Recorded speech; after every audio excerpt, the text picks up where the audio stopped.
This is Common Ground, the podcast. Welcome back to Common Ground, the podcast. I'm Mark Gorman. I'm Louis Green. I'm Drew. And I'm Derek. There you go. Don't be too excited there, Derek. Guys, we're back. We're going to be talking about football season. Louis, what's on your head? Yes, sir. So as you guys know, the NFL Super Bowl season is upon us. The path to the Super Bowl is upon us. So obviously we have so many different picks that we can go and choose from. So yeah, I'm just gonna open up to my boys over here and see what you guys are looking for. What are your decisions? Who are your So you want to know who's going picks? to the football? Yeah. Generic football game? Who's going to the football game? The there? Super Bowl. Who's going to the Super Bowl? Who's doing the Super We're Bowl? going to start this show off strong, guys. That is going on the blooper reel There you for go. sure. That's all right. I'm here for it. So you want to know who's going to the Super Bowl? Yeah, man. So, guys, what are your picks, bro? Because, I mean, obviously, me personally, I'm saying this out of hate because I know certain people are watching. As much as I want to say go Pack, go, I'm not saying it. I know that it's going to be great. I know they're going to win today against San Francisco because I'm just saying, San Fran, I don't know, man. I just feel like Jordan Love is doing amazing. He has gotten just progressively crazier and stronger over this season. But as far as Super Bowl pick, you know what? I'm going to just do it based on a friend. I'm going to say Ravens. Ravens got a Super Bowl. And who are they going against? And they're going against probably the Packers. But I'm going to say Ravens win. Okay. What you got, Drew? You know, I'm going to give some love to the Packers. I know a couple of Packers fans, so Yeah. I got to be honest, man. I'm not a Packers fan myself, but from what I've seen from Jordan Love, he's on fire right now. He man. is. So He is. you got to give the Packers that love. So I got the Packers, and I think we're going to get a Packers-Kansas City Chiefs Super Bowl because I think, you know, Chiefs been struggling, but this is the time of year where they heat up. You know, you've got Patrick Mahomes, you got Travis Kelce. You're going to hate me because that's actually who I had. See, and I didn't say anything before the show. I want to see what it is. Great minds think alike. There you So go. I'm not See, even mad okay, at that. that's not fair because I was going to say that. You're like, man, why you take my pick from me, bro? No, but I did. But he didn't say nothing. He's been quiet the whole time. I said Packers So- and Kansas City. in my And head. also, guys, you cannot forget about the X factor with Kansas City. Very true. And Very true. That's Taylor Swift, Of man. course. Then that's Yeah, That's yeah. kind of Man. what made Yeah. me pick Kansas City. T Murder. Yeah, Yeah, Swift. it is. Well, AKA Swift Nation, got, apparently. Derek? Swift Nation. Go ahead, Derek. What you got What on you got, that brother? side, B? I'm going with Baltimore and San Francisco. I think Okay. I'm going to switch it up. 'cause, Ooh. Usually, I got that. Kansas City and San Francisco is everybody's picks Yeah. from past years, but I like to see some new blood in there. Right. You know what? I may change mine. I'm sorry. Oh, I come know. on. I'm No, just. no, I'm just. no. No. No, you Okay. can't do No that. Okay. take back. I'm just. No take back. No, this is on the record. You put it on the record, FanDuel. homie. That's FanDuel. it. I mean, I forgot. I was looking closer. I'm like, wait a minute. Detroit's still here, bro. And Detroit has been on fire off and on throughout this season, bro. Sleeper. So I mean, yeah, definitely a sleeper team for sure. So for the sake of adding more hate, I'm gonna say Detroit and Ravens. Oh, wow. Yeah. That's if you pick that and if you win, I think your odds are way up. They're way up if that ever happens, for sure. Yeah. That's hilarious, man. But nah, so that's the beauty of NFL, man. That's the beauty of football in general. You just never know what you're going to get. And speaking of that, what is your guys', I guess, mindset about this information that we're hearing about Bill Belichick and Jim Harbaugh and just these legendary dudes, obviously, and Nick Saban and stuff like these dudes are just, when you think of coaches and just the history of these guys, what are your thoughts that come to mind? I think, you know, when you talk about the legendary coaches that are now in the market looking for a job, you know, you're looking at the Falcons. We're here in Atlanta. You know, the big conversation is Belichick is the top candidate. I like Belichick, but personally, I think Jim Harbaugh is the one who you want. You know, that's a winner. Everywhere he's been, he's won. You know, from San Francisco to Michigan, his alma mater, and now he's looking for a new project. And Atlanta is a place to be. We've got the running backs, Bijan Yes, Robinson, we've got Bijan. Tyler Algier. You know, we've got, you know, the wide receivers in place, Drake London. We just need a quarterback and a head coach, and that's where Jim Harbaugh shines. So, Yeah, I totally agree with that, bro. I totally definitely. agree because like you said, we definitely have the pieces. And yes, I am a devout Falcons fan, and I know I get a lot I of feel hate sorry for that. for that. God bless you too, God bless brother. you. God bless you God too. bless you. but honestly, like you said, it makes more sense to get a seasoned coach that actually knows what to do with those pieces. And obviously, we'll need a seasoned quarterback if that happens. And what was it, Drew? The main two that came to mind was Cousins and Yeah, Kirk Cousins and Russell Wilson. I would go with Cousins on that one personally for me because I don't know, Cousins just shows more of a consistency in my opinion. But to me, in that situation, I would go Russell Wilson because he had a bounce back year this year. Mm-hmm. Plus, he's also a winner, man. He's got a Super Bowl. He is, no right? doubt. Which is something Yeah. the Falcons don't have. They came close. They were really close, 28-3, but we won't bring that up. We don't talk about that moment of we gotta history talk there, about sir. that. Rough. We don't We talk gotta about talk Bruno about that. like that, brother. We don't talk about Bruno like that. Bruno gets up, talked about all the time. But yeah, so with Russell Wilson in the fold, you've got a veteran quarterback that's been there before, and that's what we need. We need leadership. He doesn't have to do much. We've got a great running game.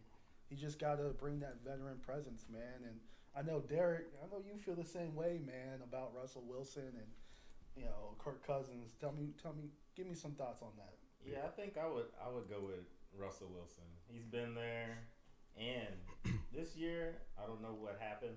I believe it's his contract. Yeah. It was probably too high for Denver. Yeah, They want to try to get some cap space to get some Right. other pieces, but I would take Russell Wilson on. I mean, he's a winner. He's been there and he's been in the fire. So Okay. So also back to the other question too, Derek.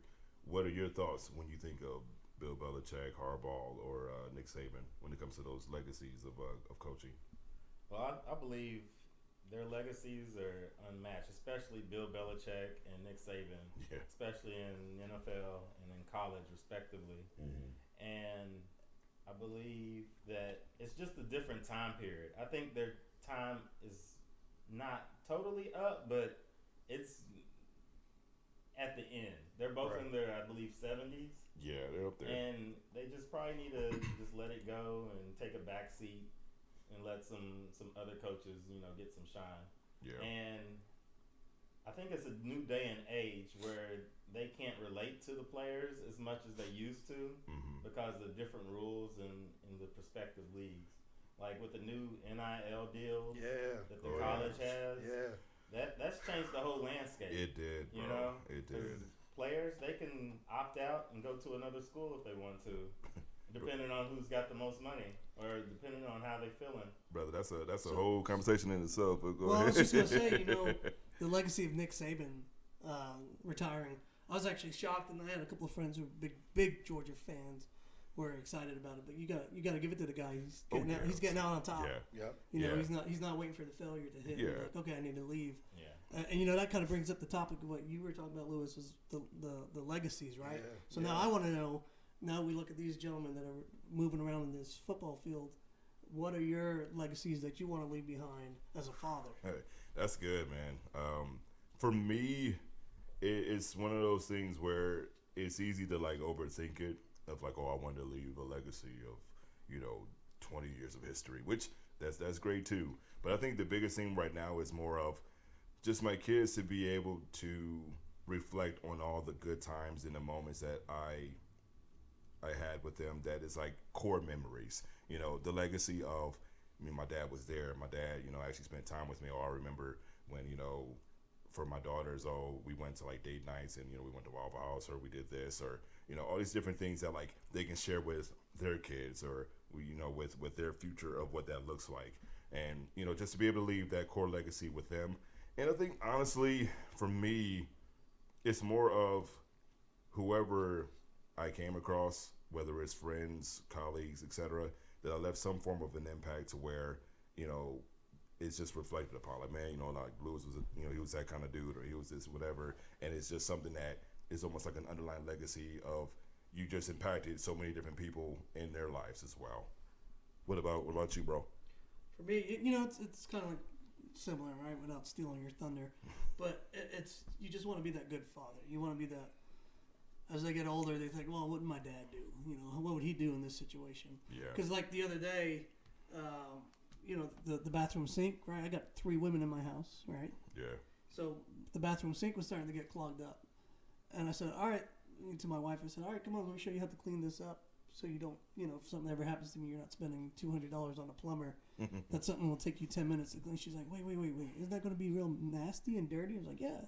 But you need to know, and then the girls need to know, because what if something happens to me? So I want to basically pass on the confidence they need to be independent enough to not rely on somebody else. That's good. What about you, Drew? Yeah, what about you, bro? To me, I think the biggest legacy I want to leave to my kids is being present as a parent. That's good. Right. I think good. so many times in our society, you have parents that aren't there for their children, are absent, or even if they're in the picture, they're just not present in the moment. And to me, a big thing for me, especially being a single father like I am with 2 kids, is with the time that I have with my kids, just to be as much present as possible, right? So taking them to activities, doing fun things with them. This couple weekends coming up, I'm gonna take them to Tennessee, an annual trip that we do, to Pigeon Forge, to spend that time and just get them to see different things. And I think that's important. I grew up in a single parent household, even though my dad was involved. I was still, I was living in a different state than he was. But, my mother did a great job of just exposing us to different things and being present, even though she was working all the time. And that's kind of the legacy I want to leave to my kids, whether, you're, with their parent or not. You always want to make sure you're giving them that attention and showing them that, hey, being a parent is your most important job when you have children. Yeah, that's good, bro. Yeah. And honestly, I love what you said about being present, because with us being fathers, y'all already know, like, it's one thing to be there, it's Right. another thing to be present. Meaning, Right. like, we work long hours, we have different situations in our lives, and it's like, when your kid is really wanting that interaction with you, it's more so like they want that same energy that you're going to show at work or with your friends or whatever. If anything, amplified times 10. So like you said, I love that you said being present, because you can be there. You can actually say, okay, yeah, I'll spend time with my kids, but are you on your phone the whole time? Or are you standing there like looking like, just when is this going to be over? Or are you actually interacting and showing that time to where it's a core memory for them That's too? tough. That's really tough. It can be. Because the phone is very distracting, Right.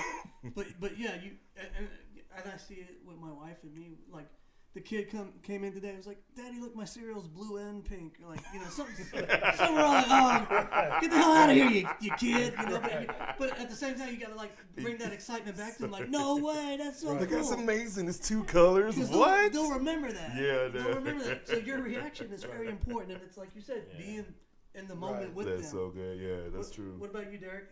Yeah, what's your legacy as far as a man that you want to instill or just identify with being a man? Yeah, I definitely agree with you guys on being there and being present for your offspring, for sure. And also, what I would like to bring for my kids is some residual income. Yeah. Something that Yeah. they can have that Right. will last them for years to come That's good. and will help them out, because that helps out your situation a whole lot if you have a financial foundation that you can build upon and get ahead a little bit. That's good. That could be a whole conversation. I was gonna say, when he said that, I was like, ooh, that could be a whole different. That's a series. Definitely, that's a 2-part podcast series right there. For sure. But I'm glad you said that, man, because it, like you said, it can be dissected in so many ways, because obviously we all come from different, not just backgrounds, but just generation too. And I know for me, my mom was a single mother, and so she always just grinded every time just to keep up, to take care of myself and my sister. So I'm very grateful for that. But then I also saw her struggles of like not being able to save and things like that. So for me, that like kind of Tud, when you said that, I'm like, man, like I need to do better in my finances, even if it's a little bit, just saving a little bit in the savings and making sure the credit's good, because I want to be able to not only instill that mindset to my kids, but to be, like you said, have something, for them, so when they get older, they're not struggling as bad as I did in the beginning. They can actually say, okay, I got this in the savings and I'm working, so I'm saving more money too, so I'm going to be straight, There's I'm always, because my parents live in South Alabama near the beach, so I'm always looking at property near where they live, because I love the fact that my parents have this place that we can all go to, and all hang out. Like I have there's 6 of us, sibling wise, so it's nice to have a place where we can all meet up, and I want that for my kids too. Yeah. So that's I agree with the financial side of it, because if I can buy a piece of land that we all have as a family together, and then when me and my wife pass away, they can sell it and have money in their pocket. Of course. To take care of their needs. Heck yeah, man. No, I'm glad that we as men, especially, like, I hate putting the comparison of like blue collar men, but just I love that title of blue collar, because it, at least for me, it reminds me that like every guy that's in that kind of core of mindset, they're go getters. They come from humble beginnings. They come from different backgrounds where we feed off of other mindsets from other men, and we build each other up to where we want more for the next generation or for our kids. So yeah, I love that for sure. So this is kind of cool, and I just want to point it out that this is our first episode where we're all pretty much together. We're missing one. Shout out to Shrey. He will be here probably in another episode or 2 in the future. He had some legal obligations. I don't know if that's the case. We plead the fifth on that, brother. I don't know all the details. But I'm excited. I think we got a good setup. We're gonna have some videos coming out in the next couple of weeks, and we want to make sure everybody's involved. So make sure you subscribe. Of course. Make sure you're liking this video. Put comments in there, because it helps us. Smash that like button for us. Smash what you gotta do. And also, let us know in the comments, what do you like about legacies, and what is something that you hold dear of what you want your legacy to be as well. So any final thoughts before we sign off? Reluctantly, go Pack, go, I guess. You're doing that for your wife.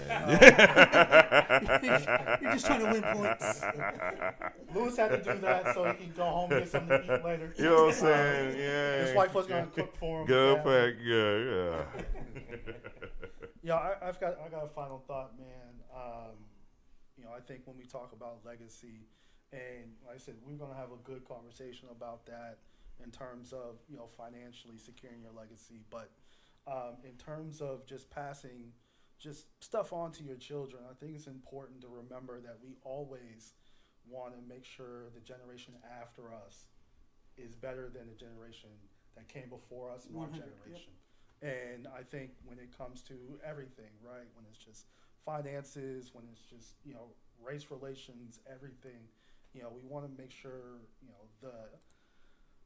the land and the society that we leave the generation after us, whether it's our kids, our grandkids, our great-grandkids, are better than what we had. I think that's important as a legacy as well. Exactly. Again, like we said earlier, that word alone, or that topic alone could be broken down into so many different series. So we're gonna totally come back to that for sure in our future episodes.